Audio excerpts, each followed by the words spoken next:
Welcome friends, philosophy की दुनिया में आपका बहुत बहुत स्वागत है। रहस्यवाद, मिस्टिसिज्म एक रहस्यात्मक अनुभव, ईश्वर में या विश्वात्मा में समाहित हो जाने का अनुभव है। कई धर्म ईश्वर और सृष्टि के बीच बनी खाई पर जोर देते हैं, किंतु रहस्यवादी इस प्रकार की खाई अनुभव नहीं करता। उसने स्त्री या पुरुष ने ईश्वर के साथ एक हो जाने अथवा उसमें समा जाने का अनुभव किया है। यह विचारणीय है कि जिसे हम प्रायः मैं कहते हैं वह सच्ची मैं नहीं है। हम छोटी छोटी झलकियों में कभी कभी एक बड़ी मैं से तादात्म्य का अनुभव कर सकते हैं। कुछ रहस्यवादी इसे ईश्वर कहते हैं, कुछ अन्य इसे विश्वात्मा कहते हैं और अनेक इसे प्रकृति या ब्रह्मांड कहते हैं। जब मिलन होता है तो रहस्यवादी अनुभव करता है कि वह स्वयं को खोता जा रहा है, वह भगवान में अंतर्धान होता जा रहा है या ईश्वर में उसी प्रकार खोता जा रहा है जिस प्रकार पानी की बूंद समुद्र में मिलकर खो जाती है। एक भारतीय रहस्यवादी ने कभी इसका वर्णन इस प्रकार किया, जब मैं था तो ईश्वर नहीं था, अब जब ईश्वर है तो अब मैं नहीं हूँ। ईश्वर रहस्यवादी एंजेलस साइलेसियस 1624 से 1677 इसको एक और ढंग से रखता है। हर बूंद उस समय समुद्र बन जाती है जब यह समुद्र की ओर बहने लगती है। उसी प्रकार अंत में आत्मा ऊपर उठकर स्वयं ईश्वर बन जाती है। अब तुम शायद यह महसूस करो कि अपने आप को खोना साधारणतया आनंददायी नहीं हो सकता।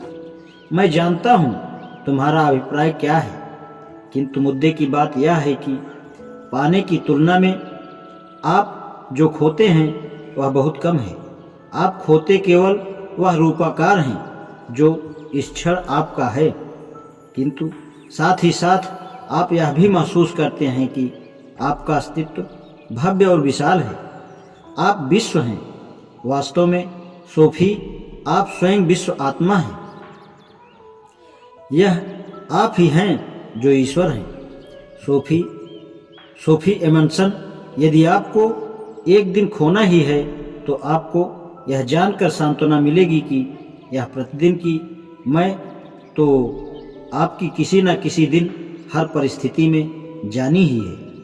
आपकी वास्तविक मैं आप तभी अनुभव करते हैं जब आप स्वयं को खोने के लिए सक्षम होते हैं। रहस्यवादियों के अनुसार एक रहस्यमयी अग्नि के समान है जो जलती हुई चलती है संपूर्ण शाश्वतता तक, किंतु इस प्रकार का रहस्यवादी अनुभव अपने आप से नहीं होता। ईश्वर से मिलने के लिए प्रत्येक रहस्यवादी को परिशुद्धता एवं प्रबोधन का मार्ग अपनाना होता है। इस मार्ग पर चलने के लिए जीवन को सरल बनाना होता है और विभिन्न प्रकार की ध्यान साधना की विधियों का पालन करना होता है। तब फिर अचानक रहस्यवादी अपने साध्य को प्राप्त कर लेता है और चीख कर कहता है, मैं ईश्वर हूँ या मैं तुम हूँ। रहस्यवादी रुझान सभी महान विश्व धर्मों में पाया जाता है। रहस्यवादियों द्वारा किए गए रहस्यवादी अनुभवों के वर्णनों में उल्लेखनीय समानता पाई जाती है। भले ही रहस्यवादी किसी भी सांस्कृतिक पृष्ठभूमि के हों, जब भी कोई रहस्यवादी ऐसे विलक्षण रहस्यात्मक अनुभव की धार्मिक या दार्शनिक सिद्धांत के रूप में प्रतिपादन करने का प्रयास करता है, तभी उसकी सांस्कृतिक पृष्ठभूमि प्रकट होती है। पाश्चात्य रहस्यवाद में यानी यहूदी धर्म में, ईसाई धर्म और इस्लाम धर्म में रहस्यवादी के लिए यह महत्वपूर्ण है कि उसकी भेंट एक निजी ईश्वर से हो रही है। यद्यपि ईश्वर प्रकृति में और मानव आत्मा में भी उपस्थित है, फिर भी ईश्वर इनके ऊपर है और दुनिया से परे है। पूर्वी रहस्यवाद में यानी हिंदू धर्म, बौद्ध धर्म और चीनी धर्म में सामान्यतया इस बात पर जोर दिया जाता है कि रहस्यवादी अनुभव करता है कि वह ब्रह्म अथवा विश्वात्मा में पूरी तरह समा गया। एक रहस्यवादी दावा कर सकता है, मैं विश्वात्मा हूँ या मैं ईश्वर हूँ, क्योंकि ईश्वर न केवल इस दुनिया में उपस्थित है बल्कि उसके रहने के लिए कोई और जगह ही नहीं है। अफलातून के समय से भी पहले खास तौर पर भारत में लंबे अरसे से शक्तिशाली रहस्यवादी धाराएं प्रचलित हैं। स्वामी विवेकानंद ने, जिन्होंने हिंदू धर्म को पश्चिम में प्रसारित करने में बड़ा योगदान किया है, एक बार कहा था, जैसे कुछ विश्व धर्म यह कहते हैं कि जो लोग अपने से बाहर किसी निजी ईश्वर में विश्वास नहीं करते वे नास्तिक हैं। हम कहते हैं कि एक व्यक्ति जो स्वयं में विश्वास नहीं करता वह नास्तिक है। अपनी आत्मा की भव्यता में विश्वास न करने को ही हम नास्तिकता कहते हैं। एक रहस्यवादी अनुभव का नैतिक महत्व भी हो सकता है। भारत के पूर्व राष्ट्रपति सर्वपल्ली राधाकृष्णन ने एक बार कहा था, अपने पड़ोसी को अपने भांति ही प्रेम करें क्योंकि आप ही अपने पड़ोसी हैं।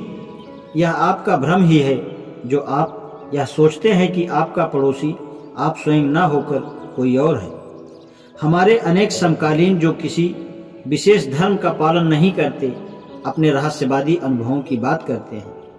उन्हें अचानक ही कुछ ऐसा अनुभव होता है कि जिसे वे ब्रह्मांडीय चेतना या एक सागरीय भाव कहते हैं। उन्हें लगता है कि वे समय के बाहर चले गए हैं और उन्होंने दुनिया को अमरत्व या शाश्वतता के दृष्टिबोध से अनुभव किया है।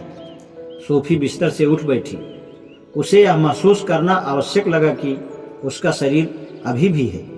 उसने अफलातून और रहस्यवादियों के विषय में जैसे जैसे और ज़्यादा पढ़ा, वह यह महसूस करने लगी कि मानो कमरे में हवा में तैर रही हो, खिड़की के बाहर और सारे शहर के ऊपर उड़ रही हो। वहाँ से उसने नीचे बड़े चौराहे पर सारे लोगों को देखा। वह उड़ती और हवा में तैरती पूरे भूमंडल पर हो आई जो उसका घर था। उत्तर के सागरों और यूरोप के ऊपर सहारा रेगिस्तान और अफ्रीका तथा दक्षिणी अमेरिका के उष्ण कटिबंधीय जंगलों के ऊपर लगा जैसे पूरा विश्व एक जीवित व्यक्ति बन गया हो, और ऐसे लगा कि वह जीवित व्यक्ति स्वयं सोफी थी। दुनिया मैं हूँ, उसने सोचा। विशाल बड़ा विश्व जिसके विषय में उसे प्रायः यह अनुभूति होती थी कि यह अथाह और डरावना है, अब स्वयं उसका मैं था। इस समय भी विश्व बहुत विशाल और भव्य था, किंतु इस समय वह स्वयं भी उतनी ही बड़ी विशाल हो गई थी। यह असाधारण अनुभव क्षणिक था, किंतु सोफी संपूर्णतया आश्वस्त थी कि वह इसे कभी भूल नहीं पाएगी। ऐसा लगता था मानो उसके अंदर कुछ फूट पड़ा हो और विस्फोट उसके माथे से होता हुआ संपूर्णता में समा गया। उसी तरह जैसे रंग की एक बूंद पानी के सारे जग को रंग देती है। जब यह सब समाप्त हुआ तो यह उस सरदर्द के साथ उस जगने के समान था जो किसी आश्चर्यजनक सपना देखने के बाद जगने पर होता है। सोफी ने मोहभंग के क्षण में यह नोट किया कि उसका एक शरीर है जो बिस्तर में उठ बैठने की कोशिश कर रहा है। पेट के बल लेटे हुए एल्बर्टो नॉक्स द्वारा भेजे गए पन्नों को पढ़ने से उसकी पीठ में दर्द हो रहा था, किंतु आज उसे एक अविस्मरणीय अनुभव हुआ था। आखिर में जोर लगाते हुए वह उठी और खड़ी हो गई। पहला काम उसने यह किया कि इन पन्नों में छेद किए और इन्हें इकट्ठा करके अन्य पाठों के साथ रिंग बाइंडर में डाल दिया। इसके पश्चात वह बाग में गई। चिड़ियाँ ऐसे गा रही थीं मानो दुनिया अभी ही पैदा हुई हो। पुराने खरगोश के दरबों के पीछे की ओर बर्च के पेड़ों का हल्का हरा रंग इतना गहरा था मानो सृष्टिकर्ता ने अपने रंग अभी पूरी तरह मिलाए नहीं थे। क्या वह निस्संदेह विश्वास कर सकती थी कि हर चीज एक दिव्यमय थी? क्या वह यह विश्वास कर सकती थी कि वह अपने अंदर ऐसी आत्मा लिए हुए है जो आग से निकलती एक चिंगारी है?